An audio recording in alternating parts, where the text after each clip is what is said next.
High guide, আমরা আবারও চলে এলাম বাপি টেলার্সে। দেখতে পাচ্ছ এই যে ওপর থেকে 10 ইঞ্চি নিচে, তারপরে 4 ইঞ্চি নিচে, আর বগল থেকে 15 ইঞ্চি নিচে। এই 15 ইঞ্চি নিচে দেখতে পাচ্ছ, এই বগল থেকে 15 ইঞ্চি নিচে। এটা পাছার মাপ। এই 10 নিচে ছাতির মাপ, তার ছাতি আছে 42, আমি 43 নেবো, মানে 21.5। এই সোজা করে দাগ দিলাম 21.5।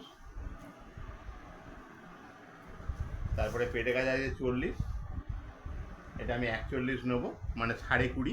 এটা নিয়ে এই ভাঁজ দেবো। আর এইখানটা নেব 15 ইঞ্চি নিচে, পাঁচার মাপ নেবো 44 আছে, আমি এটা 45 ধরবো, মানে 22.5। 22.5 দেখতে পাচ্ছ তোমরা।